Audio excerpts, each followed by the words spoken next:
Pemirsa, Muhammad Arifin, Guru Besar Bidang Ilmu Hukum, dan Muhammad Bukhari Sibua, Guru Besar di Bidang Ekonomi Pertanian, dikukuhkan setelah penerimaan SK pengangkatan sebagai Guru Besar oleh Menteri Pendidikan Kebudayaan dan Ristek Nadiem Makarim.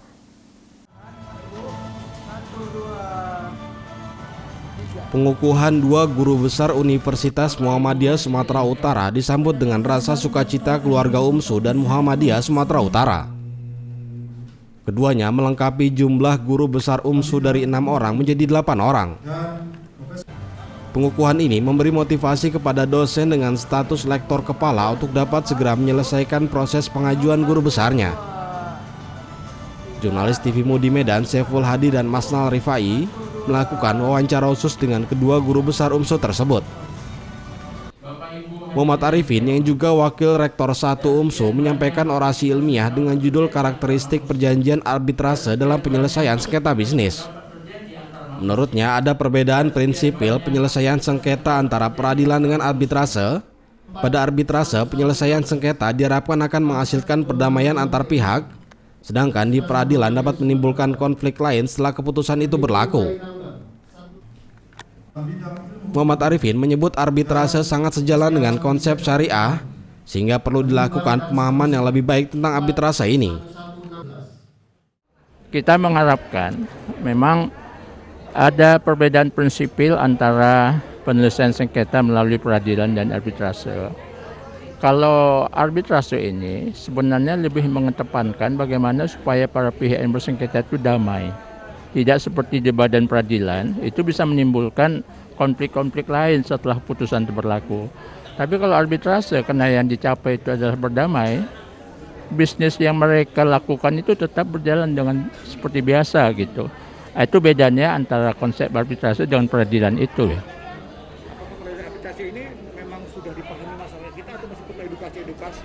Masalahnya itu, kalau di kalangan pebisnis sudah dikenal. Tetapi masyarakat umum ini memang masih jauh, memang harus perlu ada sosialisasi.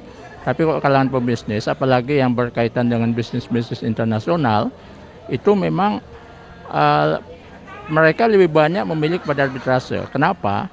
Karena biasanya pebisnis dari luar itu tidak bisa memahami sistem peradilan yang ada di Indonesia. Tapi kalau dengan sistem arbitrase mereka bisa bersepakat kita mau pakai bagaimana cara penyelesaiannya, hukum apa yang mau kita pakai. Jadi ada konsensus untuk menyelesaikan itu secara damai.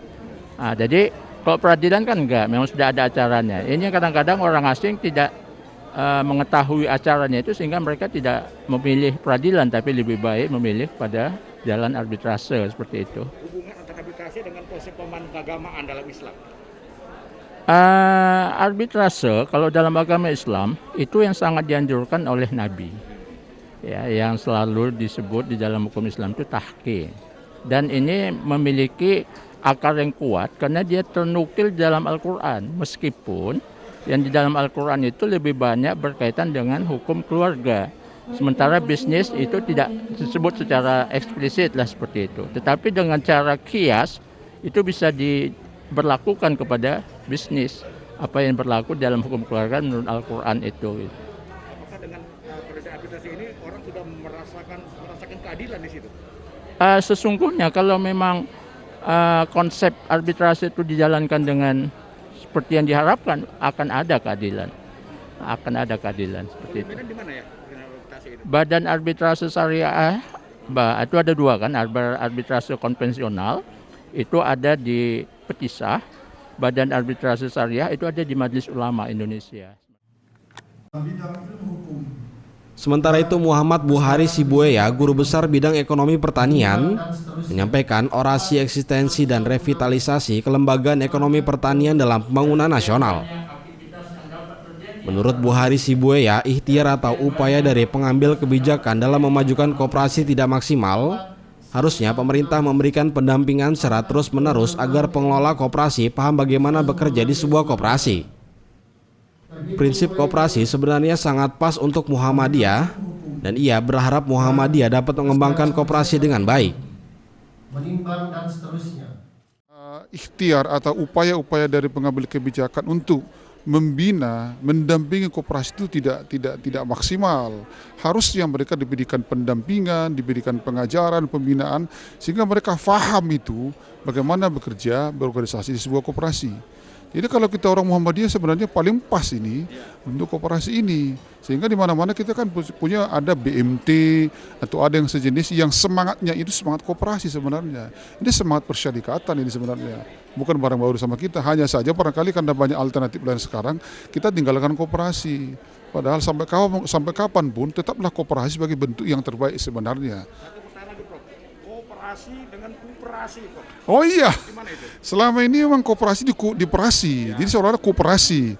Ada yang bilang seperti KUD, ketua untung duluan katanya kan. Jadi itu yang terjadi. Jadi jargon itu membuat orang jadi nggak semangat sebenarnya. Jadi saya sekarang, makanya saya tadi lebih bersemangat mengatakan kita harus pulihkan semangat itu kembali. Supaya kita kembali kepada khitah perjuangan daripada Muhammad Hatta tentang bagaimana berkooperasi dengan baik. Kira-kira begitu. Harapan Prof tentang revitalisasi koperasi ini Iya. masih ada? Ya, kita harus semangat, kita harus istiqomah, tapi kita harus berikan pembinaan, itu syaratnya. Petani harus dibina, bukan dibinasakan. Petani harus dibantu dari segi pembinaan secara mental, kemudian permodalan, dan juga keorganisasian, harus itu, wajib itu.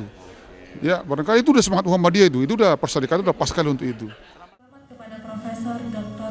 Pengukuhan kedua guru besar UMSU dihadiri keluarga dari kedua belah pihak. Keluarga dan Sivitas Akademika Universitas Muhammadiyah Sumatera Utara menyampaikan syukur dan tahniah atas capaian akademi tertinggi dari kedua guru besar UMSU tersebut. Saiful Hadi, Masnal Rifai memberitakan dari Medan, Sumatera Utara.